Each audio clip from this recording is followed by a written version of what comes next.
네, 사이람 커넥트 3월 미니 웨비나 시작하겠습니다. 네, 안녕하세요. 저는 사이람의 배수진 차장입니다. 오늘 이제 금요일인데 다들 시간 내서 참석해 주셔서 다시 한번 감사드리다는 말씀을 드리고요. 오늘은 이제 예고한 대로 텍스트에서 감성을 판별하는 감성 분석에 대해서 소개를 하는 시간입니다. 네, 오늘 진행 목차입니다.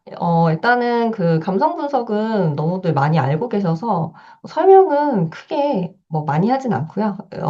이제 저희 넷마이너라는 분석 툴을 이용해서 코드 없이 하는 감성 분석을 시연으로 보여드리고, 그리고 이제 실제 연구 사례들에서 이제 어떻게 감성 분석을 사용하는지, 네, 이쪽에 좀 중점을 두고 설명을 드리도록 하겠습니다. 네, 감성 분석은 어렵지 않잖아요. 네, 너무 많이들 들어보셔가지고. 네, 텍스트에 감긴 이제 감정이나 태도를 파악하는 기술을 얘기를 하고요. 기본적으로 이제 긍정, 부정으로 분류하는 게 이제, 기본이고, 중립이 들어가기도 합니다. 그리고 아니면 또는 이제 5점 척도로 분류를 하는 경우도 있어요.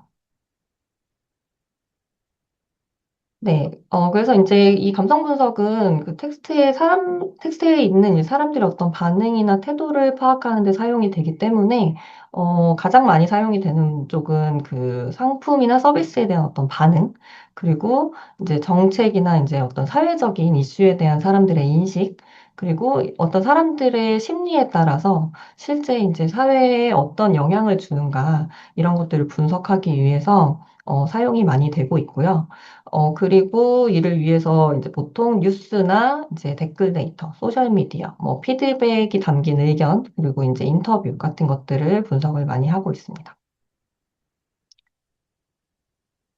네. 그렇다면 이제 구체적으로 감성 분석은 어떤 방식으로 하는지 조금 살펴볼게요. 일단 감성 분석은 크게 감성 사전을 쓰는 방법, 그리고 단어 패턴을 기반으로 분류하는 것, 그리고 의미 기반으로 분류하는 것, 그리고 최근에 나온 이제 LLM 방식이 있습니다. 먼저 감성 사전 기반 방식은 사실 되게 심플해요.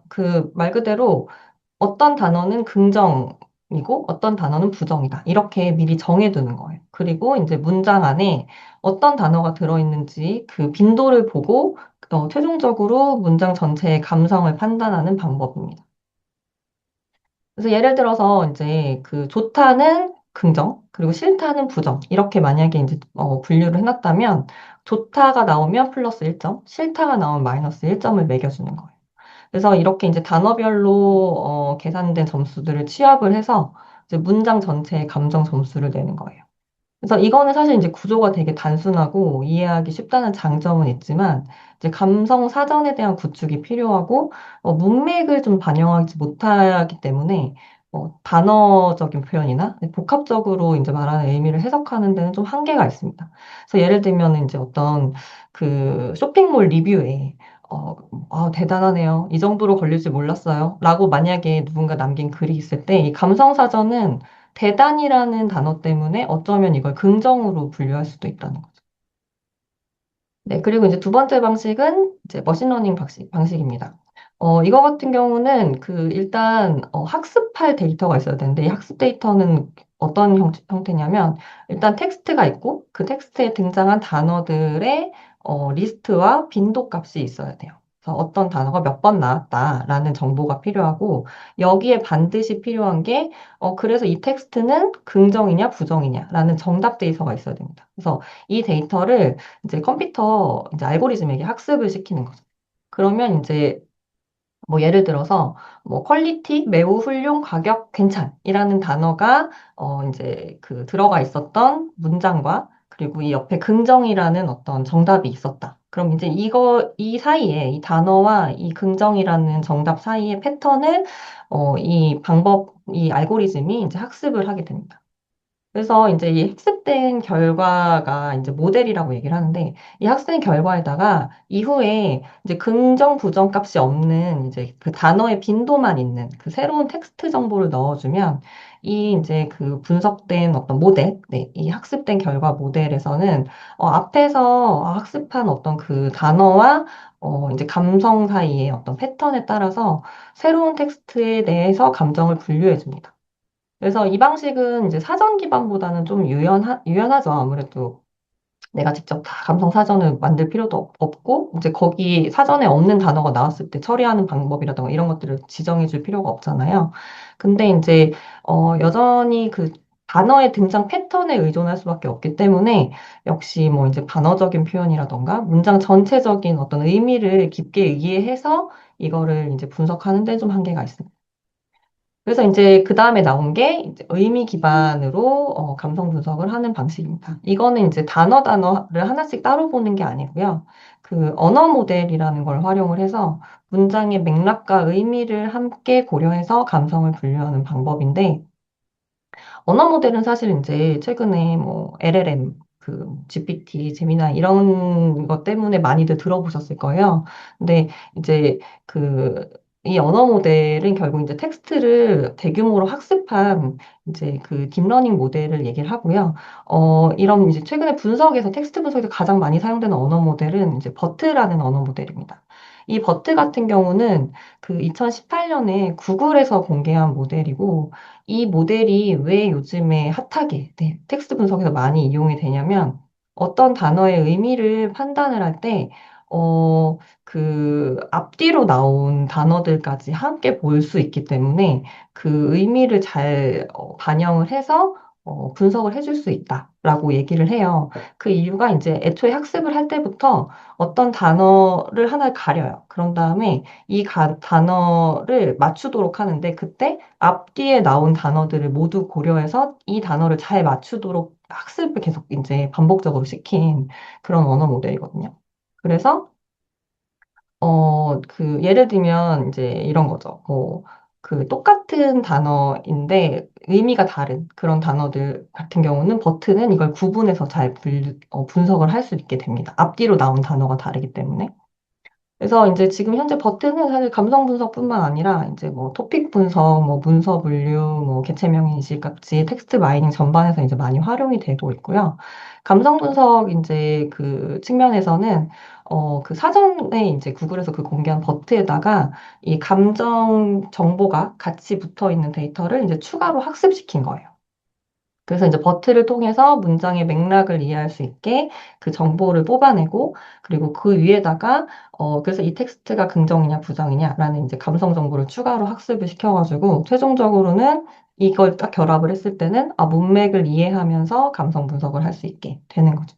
그래서 이제 이 과정도 똑같이 그 감성 분류 학습을 위한 데이터는 이제 필요합니다. 근데 이제 물론 이제 우리는 필요 없이 할 수 있는 방법을 뒤에서 말씀을 드린 거예요. 그리고 마지막은 이제 LLM 기반 방식입니다. 네, 뭐 GPT 같은 그 이제 LLM을 이용을 해서 텍스트의 긍부정을 분류를 하는 건데, 이거 같은 경우는 지금 많이들 써보셨겠지만, 단순히 이제 분류하는 걸 넘어서 어떤 이 뉘앙스나 막 의도까지 잘 파악을 하잖아요. 그리고 이게 왜 이렇게 됐는지 이유까지를 설명을 해주기도 하고요. 근데 이제 이 방법은 사실 성능은 좋지만 문제가 텍스트가 많은 경우에는 비용이 엄청나게 많이 들 수 있습니다. 그러니까 뭐 1000개, 뭐 100개 정도의 텍스트다 이러면은 그냥 그거 엑셀로 올려가지고 요청하면 되겠지만, 텍스트가 뭐 몇만 개가 넘는다. 그러면 사실 그걸로 하기는 어렵잖아요.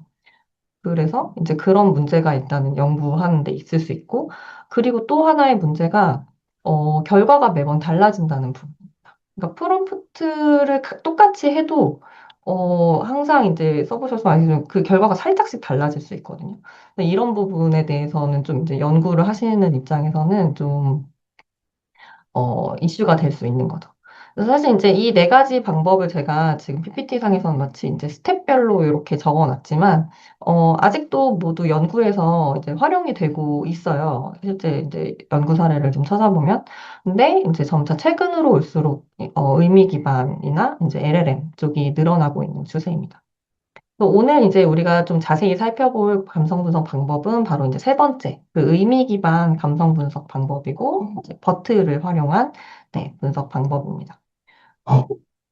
근데 이제 이것도 아까 말씀드린 것처럼 원래는 그 버트라는 언어 모델에다가 그 추가로 감성 데이터를 학습을 시켜서 이제 분류를 할 수 있게 해야 된다라고 말씀을 드렸는데 다행히 이제 많은 어떤 선행 연구들을 통해서 그 감성 데이터로 학습된 공개 모델들이 있어요. 그래서 내가 직접 지금 학습 데이터가 없어도 감성 분석을 사용할 수 있는 환경이 마련이 됐습니다. 그래서 그 덕분에 그런지 최근에 감성 분석을 활용한 연구들을 좀 찾아보시면 이 버트 기반 감성 분석을 많이 채택을 하고 있어요. 네, 그러면 이제 구체적으로 그 의미 기반 감성 분석이 떻게 좀 동작을 하는지 그리고 뒤에서 이제 데모로 보여드릴 넷마이너의 감성 분석 모델은 어떤 특징이 있는지 설명을 하겠습니다. 네, 그래서 만약에 이제 내가 공개된 의미 기반 감성 분석 모델을 사용한다고 했을 때 실제로 텍스트에서 감성을 어떻게 분류하는지 과정을 간단하게 한번 살펴볼게요. 일단 첫 번째로 이제 텍스트를 입력을 하면 이 감성 분석 내에 있는 이제 이 언어 모델에서 그 텍스트 분석을 위해서 텍스트를 이제 먼저 쪼개는 과정을 진행을 합니다. 그래서 이런 걸 보통 이제 토큰이라고 하거든요. 그래서 최소로 의미를 가진 단위로 쪼개주고요. 그리고 이렇게 쪼개진 토큰에 대해서 이제 의미 정보를 찾아주는데 이게 이제 여기에서 버트 언어 모델이 일을 하는 거죠. 이 버터 언어 모델은 이제 의미 벡터라고 해서 이 단어들에 대해서 의미를 반영한 숫자 정보를 산출을 해줍니다. 그래서 예를 들면 이제 영어에서 스프링이라는 단어가 나왔어요. 근데 이거는 의미가 봄일 수도 있고, 맥락에 따라서 용수철일 수도 있잖아요. 근데 이 버트에서는 이 두 가지를 이미 앞뒤 그 단어들의 맥락을 토대로 학습을 했기 때문에 학습을 했고 그리고 이제 그 같이 들어오는 단어들 앞뒤에 단어들을 보고 이제 그 숫자 그 의미 벡터, 그러니까 숫자 정보를 산출을 해주기 때문에 그 단어가 만약에 형태가 똑같아도 맥락이 다르면 서로 다른 숫자 정보를 줍니다. 그래서 이제 단어만 보는 방식이랑은 다르게 이 버트 기반 감성 분석이 이제 문맥을 이해할 수 있다라고 말을 하는 거고요. 그래서 어쨌든 이 버트를 통해서 이제 각 토큰별로 이제 의미 정보를 산출을 하고요. 그리고 이 의미 정보를 가지고 그래서 이 문장이나 이제 이 문서 전체의 어떤 의미값을 가지고 이게 이제 긍정적인지 부정적인지 또는 이제 중립인지를 분류할 중립인지 이제 분류될 확률을 그 다음에 이제 분류기 쪽에서 계산을 해줍니다. 이게 이제 가능한 건 앞에서 말씀드린 것처럼 이 공개된 이 감성 분석 모델에서 이미 이제 대량의 텍스트와 감성 정보를 학습을 했기 때문에 이게 이제 가능한 거고요. 그리고 마지막으로 이제 5단계에서는 이제 가장 확률이 높은 감정으로 최종 분류를 해서 산출을 해주는 것. 네. 그러면 이제 그 저희 그 넷마이너에 이제 탑재된 그 감성 분석 모델에 대해서 좀 살펴보도록 하겠습니다. 기본적으로 이제 이 모델이 어떤 데이터를 학습을 했냐를 좀 알아둘 필요가 있는 이유가 나중에 실제 분석하실 데이터의 성격과 아무래도 비슷하면 비슷할수록 결과가 좋겠죠. 그러니까 예를 들면 학습을, 어떤 댓글 데이터로 했다. 그런데 이제 내가 분석할 데이터는 되게 진지하게 작성된 뭐 소설이다. 막 이러면 사실은 이게 결과가 좀 안 맞을 수도 있거든요. 그래서 이제 내가 사용하려고 하는 모델의 특성을 알아두면 좋습니다. 그래서 넷마이너에서는 이제 그 지금 두 가지 언어에 따라서 다국어 분석 모델이랑 한국어에 특화된 모델을 사용을 할 수가 있어요. 이제 둘 다 기본 최초, 그러니까 파운데이션 모델이라고 하는데 기본 모델이 있는 상태에서 이제 여기에 특정 그 어떤 목적으로 특정 이제 그 분야에서 수집한 텍스트랑 감정을 추가로 학습시켜서 모델을 업데이트 이런 걸 이제 파인 튜닝이라고 하거든요. 네, 모델을 파인 튜닝 했다고 합니다. 그래서 지금 그 다국어 모델 같은 경우는 기본 모델이 그 구글의 멀티링구얼 버트, 그러니까 엠버트라고 줄여서 얘기하는데 이 다국어 버트 모델을 사용을 했어요. 이 엠버트 같은 경우는 이제 104개 언어의 위키백과 데이터를 학습했다고 해요. 그래서 사실은 이제 이 엠버트를 통하면 104개 언어에 대해서 이제 맥락을 이해해서 정보를 얻어낼 수 있다는 거죠. 근데 이제 지금 저희가 감성 분석에 쓰는 이 모델은 이 엠버트에다가 추가로 이제 6개 언어에 대한 그 상품 리뷰 데이터를 추가로 학습을 시켰다고 합니다. 그래서 이제 이 감성 분석 모델을 이제 미세 조정, 파인 튜닝 해가지고 최종 이제 모델을 공개를 한 거고 이게 이제 맨 우측 하단에 보시는 이제 모델명입니다. 그래서 이제 버트 베이스로 한 이제 다국어 감성 모델. 네, 이렇게 이제 보시면 되고. 그리고 이제 한국어 모델 같은 경우는 역시 이것도 이제 버트를 기본으로 하긴 하는데, 이제 그 전에 이제 그 파운데이션 모델이 따로 이제 그 버트에다가, 그러니까 최초 이제 한국어 버트 같은 경우는 주로 이제 뭐 역시 위키백과나 아니면 추가로 이제 파인 튜닝 했던 모델들이 뭐 뉴스 기사, 약간 이런 이제 정제된 데이터를 많이 학습을 했는데, 저희가 사용하는 이 넷마이너의 감성 분석, 이제 한국어 특화 모델 같은 경우는 일단 기본 모델 자체가, 그 네이버 뉴스 기사 댓글과 대댓글을 추가로 학습했다고 해서 KC 버트라는 모델이거든요. 이게 코리안 커멘트 버트입니다. 그래서 이제 온라인상에 약간 이제 비속어나 어떤 좀 구어체, 네, 이런 것들을 대량으로 학습을 시킨 모델이고요. 어, 예를 들면 이모지까지 학습 대상에 포함해서 이제 그 온라인 환경에서 작성된 어떤 글들을 잘 분류할 수 있게끔, 잘 이제 그 학습된 모델로 많이 평가를 받고 있습니다. 그래서 이제 이 모델을 기반으로 해서 이제 저희가 쓰는 건 또 추가적으로 그 한국어 감성대화 말뭉치라는 거를 추가 학습시킨 이제 최종, 네, 모델을 지금 사용을 하고 있고요.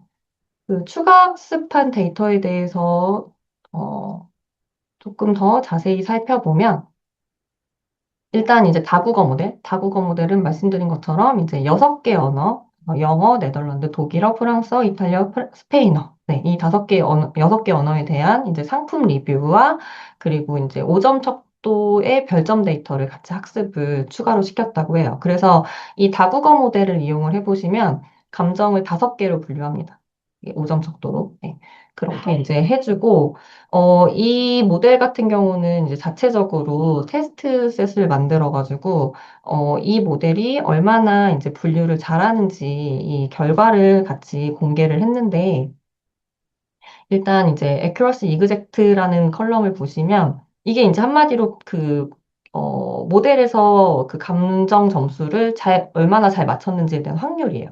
그래서 원래 최초에 이제 학습하기 전에 이제 그러니까 원래 그 텍스트와 감정 점수의 데이터를 넣고 어, 그 뭐죠? 그 추가로 이제 그 감성 분석 모델에서 분류한 결과가 나왔을 때 이 원래 이제 감정 점수 값이랑 그리고 이제 이 분류한 결과 점수 값이랑 얼마나 맞는지 일치 여부를 보는 건데 일단 보시면 영어 같은 경우는 이제 67% 정도 이제 맞췄다고 하고 다른 언어들도 이제 평균적으로 한 60% 정도를 맞춘 걸 확인할 수가 있습니다. 그러니까 이거는 이제 5점 척도를 정확하게 맞췄을 때를 비교한 결과이고 그 1점 정도 차이 나는 것까지 비교했을 때 그러니까 예를 들면 4점이라고 예측을 했는데 실제로는 5점인 경우 사실 이건 둘 다 이제 포지티브라고도 볼 수 있잖아요. 그러니까 이런 경우까지를 맞다라고 간주해서 좀 넓게 봤을 때는 전체적으로 95% 정도는 맞췄다. 네, 이렇게 이제 공개가 되어 있습니다.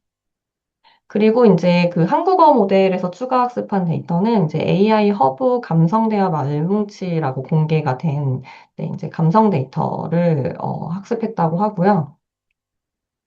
이거 같은 경우는 이제 앞에 그 기본 모델인 KC 버트가 이제 온라인 데이터를 학습을 했다고 하죠. 온라인 댓글 데이터. 예, 근데 이제 이 추가로 학습한 데이터는 그 짧은 댓글 데이터가 아니라 이제 좀 더 긴 어떤 인터뷰, 대화, 네, 다이알로그 이런 데이터를 학습을 시켰다고 해요. 그래서 이제 조금 그 너무 온라인에 이제 좀 특화된 부분이 있었다면 이 부분을 좀 더 추가로 보완했다고 보시면 될 것 같습니다. 네. 그래서 여기까지 이제 그 어떤 지금까지 저희 감성 분석이 뭔지, 그리고 이제 감성 분석을 하는 방법, 그리고 이제 특히 이제 저희 넷마이너에 탑재된 감성 분석 모델이 어떤 특성을 갖고 있는지 같이 한번 봤고요. 아까 말씀드린 것처럼 이제 실제 데모를 이용을 해서 한번 보여드리도록 하겠습니다. 여기에 이제 그 분석할 텍스트 데이터를 가지고 와서 분석을 실행할 수 있습니다. 그래서 일단 저는 그 샘플 데이터로 두 가지를 이제 준비해 봤는데, 하나는 이제 그 한국어 데이터, 네, 그리고 하나는 영어 데이터예요. 그래서 샘플 데이터를 먼저 한번 엑셀로 보고 설명을 드릴게요. 네, 지금 이제 보시는 데이터가 이제 영문 샘플 데이터입니다. 이거는 이제 그 옐프라는 서비스가 있는데 이게 이제 미국의 어떤 지역 상점, 그래서 뭐 레스토랑이나 호텔이나 네, 이런 것들에 대한 이제 평점 서비스를 남기는 게 있어요. 그래서 근데 여기에서 이제 수집된 그 각종 리뷰 데이터입니다. 그래서 이제 구성을 보시면 여기 이제 이 글에 대한 아이디, 리뷰 아이디 있고, 그리고 이제 누가 작성했는지, 그리고 상점에 대한 고유 식별번호, 그리고 언제 작성됐는지, 그리고 이제 별점. 그래서 5점 척도로 있고요. 그리고 이 5점 척도로 되어 있는 거를 좀 텍스트로 바꿔본 결과도 있습니다. 그래서 5점이면 이제 강한 긍정, 3점이면 중립, 그리고 1점이면 강한 부정. 이렇게 이제 분류가 되어 있습니다. 그리고 마지막으로 여기 이제 실제로 작성된 리뷰 글이. 그리고 이제 한글 데이터는 네이버 그 영화 평점 데이터입니다. 네, 좀 너무 그 뭐라 그러죠? 적나라하네. 이게 앞에서 영어로 볼 때는 잘 몰랐는데 한글로 보니까 확실히 되게 적나라한 사람들의 반응을 볼 수 있습니다. 그래서 여기도 이제 그 리뷰 아이디, 그리고 텍스트, 그리고 여기는 감정 분류가 딱 두 가지로만 돼 있어요. 그러니까 원래 아마 이제 이 데이터에 대한 설명을 보면 이것도 이제 공개된 데이터인데 원래는 0점에서 10점 사이에 그 점수가 있었을 텐데 이거를 이제 완전 양극단으로 나눠가지고 분류를 다시 했다고 합니다. 그리고 이제 아예 모호한 5점이나 8점 정도의 중립으로 볼 수 있는 그런 데이터는 아예 제거했다고 해요. 그래서 1에서 4점 정도는 부정, 그리고 9점에서 10점 정도를 긍정으로 라벨링을 해서 공개한 데이터입니다. 보시는 것처럼 이제 온라인에서 자주 보는 어떤 조금 옛날 글이죠. 네. 네, 자주 보는 뭐 이제 뭐 약간 이모티콘, 이모티콘이나 기호, 그리고 은어 이런 노이즈가 되게 많이 섞여 있는 그런 짧은 텍스트라고 보시면 돼요. 그래서 지금 제가 갖고 온 이 샘플 데이터는 영문 데이터가 한 1000개 정도, 그리고 한글 데이터가 600건 정도 됩니다. 그래서 이 데이터를 한번 넷마이너에 불러와 볼게요.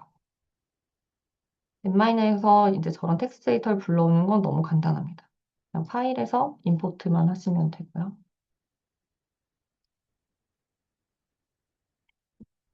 먼저 영어 데이터부터 불러올게요. 네, 불러왔죠? 그리고 한글 데이터도 이어서 불러오겠습니다. 시트를 바꿔서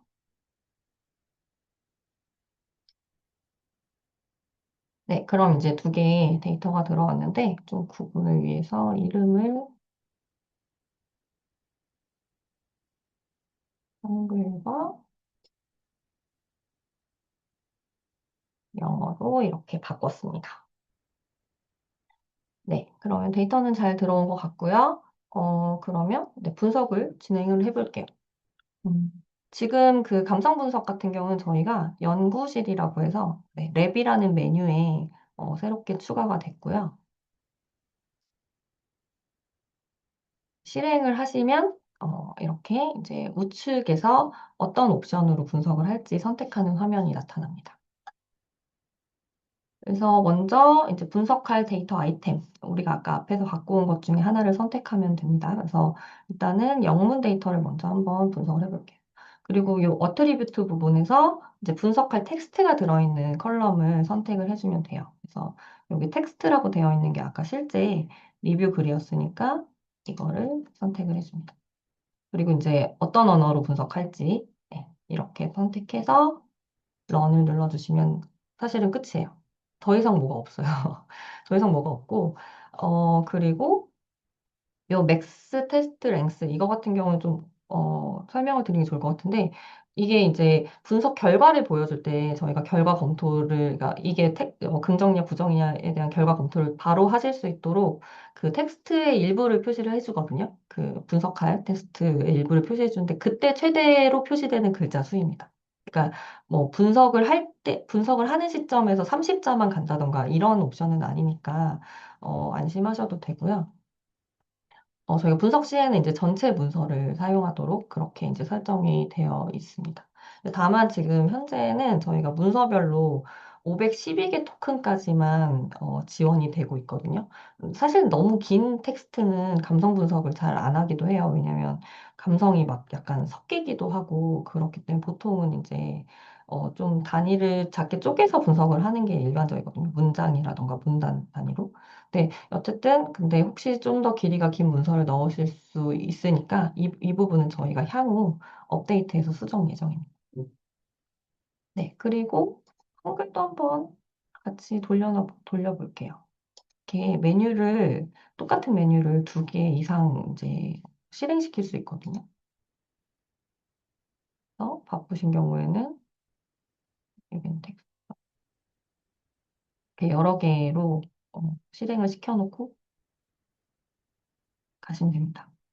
그래서 한국어 같은 경우는 지금 모델을 두 가지 선택할 수 있어요. 멀티링구얼이랑 코리안 스피ክ. 그러니까 코리안 그 한국어 특화 모델을 선택하시면 아까 제가 설명드린 그 KC 버트라는 걸 기본으로 해서 네, 추가 학습한 그 모델을 쓰실 수 있는 거고 멀티링구얼을 쓰시면 그냥 기본 그 구글의 다국어 버트 네, 그거를 토대로 문맥을 판단하게 되는 네, 그런 모델이라고 보시면 됩니다. 그래서 그 온라인 리뷰, 네, 이런 뭔가 온라인 데이터 감성 분석을 하신다면 한국어 특화 모델을 쓰시는 게 좋겠죠. 네, 그러면 네, 그 한번 결과를 같이 볼게요.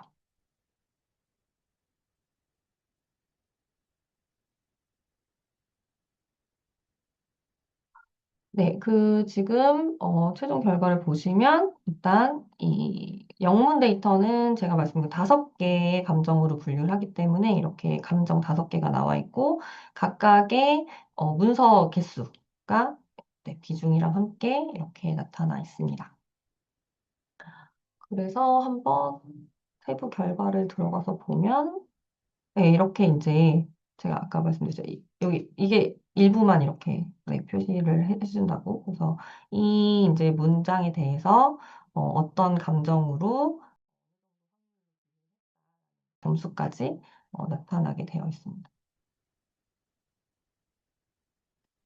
네.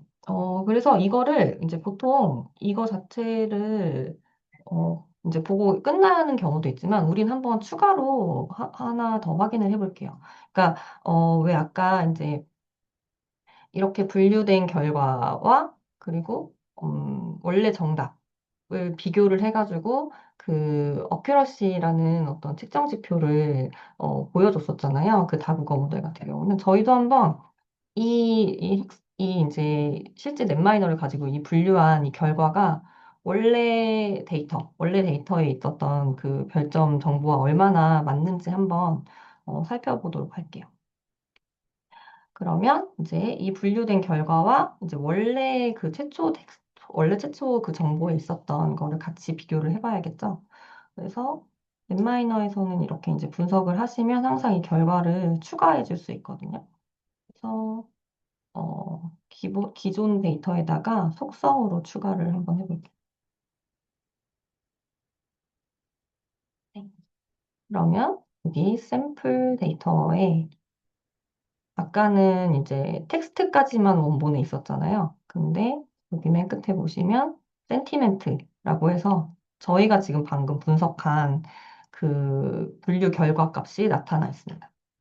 그래서 이 스타 텍스트, 그러니까 스타트 텍스트 이거 두 개는 이제 원래 제가 처음에 갖고 왔던 데이터 안에 있었던 거잖아요. 그래서 이 두 개가 얼마나 잘 맞는지를 비교를 해본다면 지금 우리가 분석한 이 감성 분석 모델이 얼마나 이 텍스트에 잘 들어맞는 모델인지 확인을 해볼 수가 있겠죠. 그래서 뭐 넷마이너에서 이제 이제 크로스텍 분석 이런 거를 할 수도 있긴 하지만 조금 더 간편하게 엑셀로 열어서 한번 결과를 어, 보도록 할게요. 일단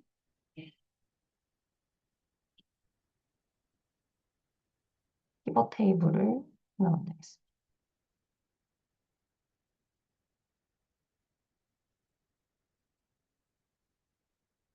그리고 여기에서 이제 제가 보려고 하는 건 아까 원래 이제 그 별점, 네, 원래 데이터에 있던 별점과 우리가 분석한 결과가 어떻게 다르냐 이거였잖아요. 그래서 행과 열에다가 이렇게 원래의 그 정보가 들어있는 거, 그리고 우리가 새로 분석한 거, 이렇게 두 가지를 선택해서 넣어주고, 마지막에 문서 개수를 셀 수 있게 값에다가 텍스트 이렇게 넣어주면 이렇게 이제 그 분류된 결과를 하나의 표로 만들 수 있어요. 근데 지금 숫자로 나와 있어서 잘 보이지 않으니까 좀 느낌이 없으니까 이거를 비율로 한번 확인해 볼게요.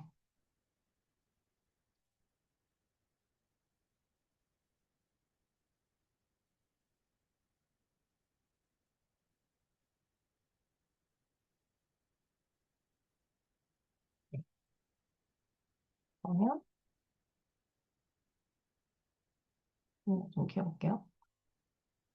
네, 그러면은 지금 이쪽에 있는 이 열에 있는 게 원래 데이터에 있었던 정보들이고 이제 여기 행에 나오는 게 이제 새로 분류한 정보들인데 이게 두 개가 교차하는 지점이라면 결국 원래 값도 뉴트럴이었고 분류된 최종 결과도 뉴트럴이었고 이 얘기거든요. 그래서 이제 이런 테이블을 보통 이제 이 머신러닝에서는 그 혼동행렬, 컨퓨전 매트릭스라고 부릅니다. 그러니까 모델이 정답을 얼마나 잘 맞췄는지, 그리고 어떤 유형의 오분류가 많이 발생했는지를 이런 형태로 테이블을 만들어서 확인을 해봐요.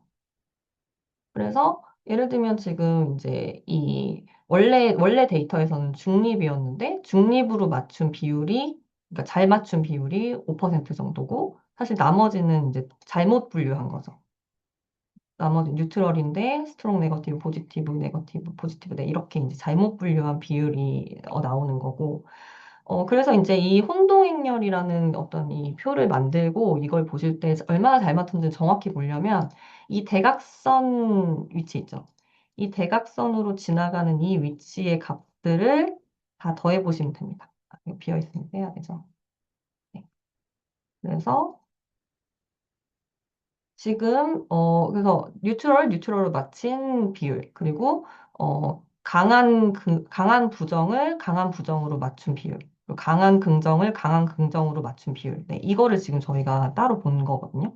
그래서 이거를 지금 다 합쳐봤을 때 제가 분석한 이 1000건의 이 옐프 리뷰 데이터는 정확하게 맞춘 비율이 64% 정도라고 해요. 네, 64% 정도고, 아까 그 다국어 모델에서 이제 정확도를 밝혔을 때 방식처럼, 만약에 이제 1점 정도 차이 나는 것까지를 포함한다면, 그러니까 바로 옆에 붙어 있는 정도까지 포함을 한다면 좀 더 확률이 올라갈 수 있겠죠. 네. 그래서 일단 실제 이 감성 분석을 사용을 하실 때도, 어, 약간 제가 지금 한 것처럼 이제 물론 지금 맞춘 확률을 보시면 꽤 높은 확률로 이 텍스트에서 감정을 원래 그냥 모델 자체를 다 써서 봤을 때 네, 맞춘 거를 확인할 수가 있습니다. 왜냐하면 이제 일단 현재 저희가 넷마이너 추가한 이 감성 분석 모델 자체가 관련 연구에서도 이제 많이 언급이 되고 이제 벤치마크 테스트 결과도 꽤 좋은 평가를 받은 모델들이기 때문이죠. 근데 하지만 아무리 성능이 좋아도 사람이 직접 보고 읽는 것만큼 100% 정확할 수는 없어요. 특히 이제 아까 제가 말씀드린 것처럼 모델이 학습하려고 하는 데이터랑 그리고 내가 좀 분류하려고 하는 데이터가 성격이 좀 다르다. 그러면 그 정확도는 조금 더 떨어질 수도 있는 거죠. 그래서 이제 그 실제 연구에 활용하실 때, 한번 제가 지금 해본 이 방식을 해보시면 좋을 것 같은데, 어, 그러니까 이 모델이 내가 연구하려는 데이터랑 잘 맞는지를 한번 체크를 해보는 거죠. 근데 이제 방법은 어떤 거냐면, 분석하시려고 하는 이제 어떤 수집한 텍스트가 있을 거잖아요. 근데 그 중에 일부를 샘플로 뽑아요. 10%면 10%. 그래서 샘플로 뽑은 다음에 이 샘플 문서에 대해서는 직접 수작업으로 감성을 태깅을 해줍니다. 그러니까 검증을 위한 검증 데이터셋을 만드는 거. 감성을 한번 태깅을 해서 넷마이너에서 이제 그 테스트 데이터셋에 대해서 분석을 실행을 하는 거죠. 그래서 최종적으로 이 모델이 분류해준 결과와 내가 이제 샘플에 대해서 태깅한 이게 어느 정도 일치하는지 비교를 해주면 지금 분석하려고 하는 이 데이터가 이 모델이 얼마만큼 잘 맞는지, 얼마만큼 정확하게 잘 분류하는지를 한번 좀 확인하고 사용을 해보실 수가 있습니다. 한국어도 한번 확인해 볼까요?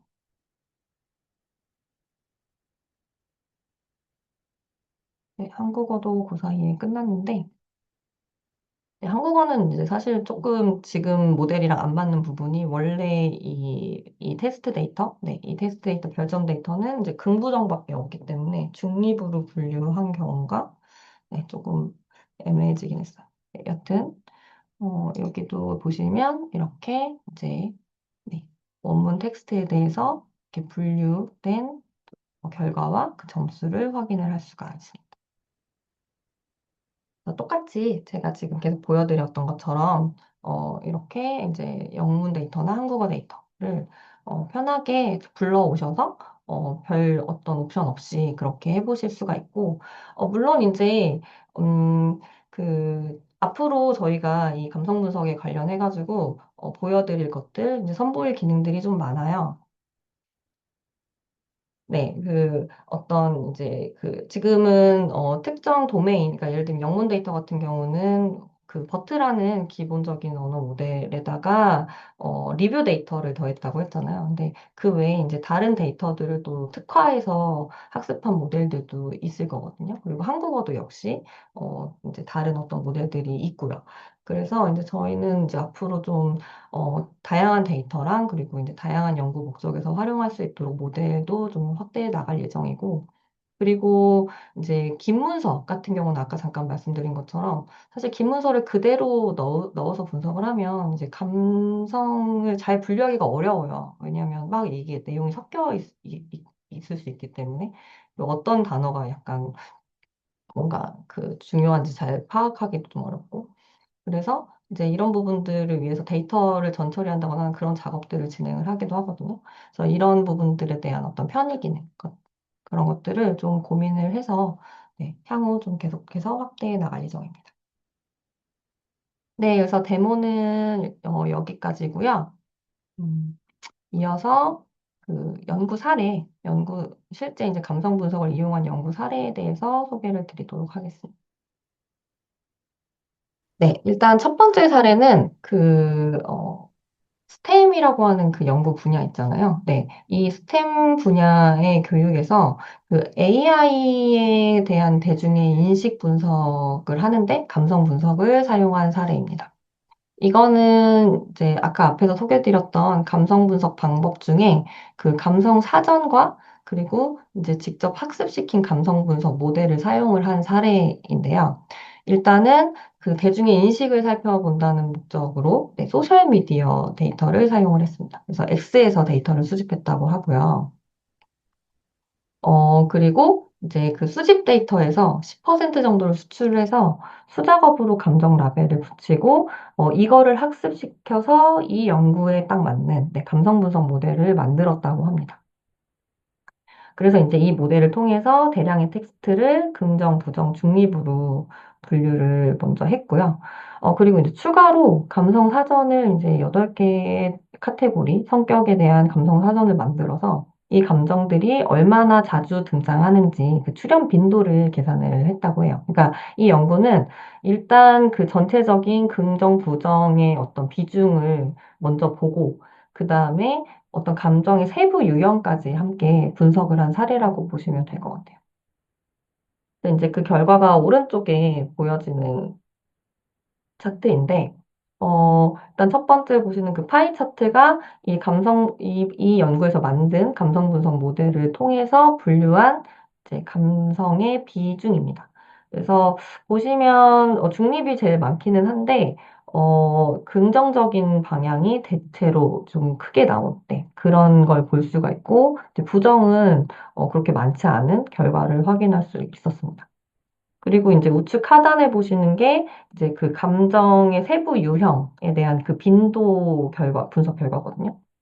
그래서 구체적으로 이제 어떤 감정들이 많이 나타났는지를 본 건데, 결과를 보면 그 믿음, 신뢰, 뭐, 이런 거에 대한 감정의 빈도가 높았대요. 전체적으로 높았는데, 그래도 공포라던가 놀라움, 이런 감정들도 어느 정도 비중으로 존재했다라고 합니다. 그래서 이제 이 연구는 이제 감성 분석을 이용해서 그 AI라는 사회적 이슈에 대해서 여론을 좀 정량적으로 이해하는데 네, 이제 활용한 사례입니다. 그리고 이제 이번에는 그 주제 분석이랑 감성 분석을 결합한 사례인데요. 그 찾아보시면 이렇게 주제 분석이랑 감성 분석을 같이 이용한 연구 사례가 되게 많아요. 이게 좀 잘 맞는, 네, 그 어떤 프레임워크인 것 같거든요. 제가 보기에도. 이 연구는 그 자동차 산업에서 그 사용자 요구와 감정을 이제 분석을 한 사례입니다. 그러니까 기업에서는 사실 이제 향후 제품을 어떻게 개선하겠다라는 일종의 로드맵 수립을 위해서 사람들이 뭐에 관심이 있고 그거에 대해서 긍정적으로 생각을 하는지 부정적으로 생각하는지 이런 것들을 같이 봐야 될 필요가 있잖아요. 그래서 이 연구는 거기에 초점을 맞춘 거고요. 그 중국의 소셜미디어에서 그 자동차 관련 글을 수집을 한 다음에 여기에서 그 아까 앞에서 계속 말씀드린 그 버트라는 걸 이용을 한 토픽 분석 방법이 또 있어요. 버토픽이라고. 그래서 이 버토픽이라는 방법으로 세부 토픽을 추출했습니다. 그게 이제 그 지금 오른쪽에 보시는 그 막대 그래프 결과예요. 그래서 그 버토픽이라는 분석 결과를 통해서 이제 그 어떤 것들에 대한 문서들이 이제 자주 이제 유사하게 네, 많이 존재했고 그 문서들의 어떤 대표 키워드가 있다라는 걸 이런 이제 막대 그래프 형태로 보여준 건데요. 그래서 이 이제 대표 키워드를 보고 이제 어떤 주제가 존재하는지 확인을 할 수 있는 거죠. 그래서 일단 먼저 이 버토픽을 통해서 사람들이 자동차에 대해서 무슨 얘기를 한다. 이거를 이제 먼저 뽑았고요. 그 다음에 이제 이분은 이제 로버트라는 감성 분석 모델을 활용을 해서 이 텍스트에 대한 긍정, 부정을 분류를 했습니다. 그래서 이거 결과를 합친 거예요. 그래서 예를 들면은 친환경에 관련된 토픽 문서가 있어요. 근데 그 문서 안에 있는 그 문서들의 어떤 긍부정 비율이 어떻게 되는지를 같이 확인을 한 거죠. 그래서 결론적으로 이제 이 연구 결과에서는 그 친환경, 성능에 대해서는 좀 사람들이 긍정적인 반응을 보이고 있다. 이렇게 이제 확인을 했지만 반대로 안전, 디자인, 뭐 주행 경험, 애프터 서비스 쪽에는 좀 불만이 높은 걸로 나타났다. 네, 이렇게 이야기를 했습니다. 네, 그리고 이제 그 다음 사례는 그 관계나 연결을 분석을 하는 소셜 네트워크 분석이라는 방법과 그리고 이제 감성 분석을 함께 활용한 사례입니다.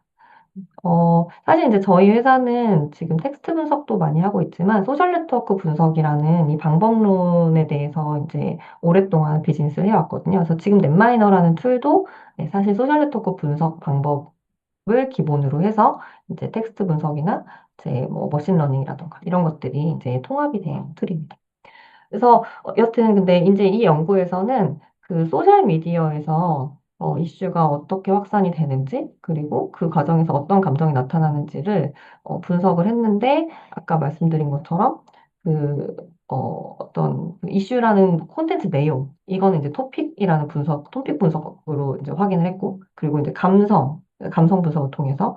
그리고 마지막에 이용자 간의 연결 관계를 소셜 네트워크 분석이라는 방법을 활용을 하는. 그래서 이 어떤 컨텐츠, 감성, 그리고 연결 관계라는 이거를 이제 하나로 통합한 이제 분석 프레임워크를 이제 만든 거예요.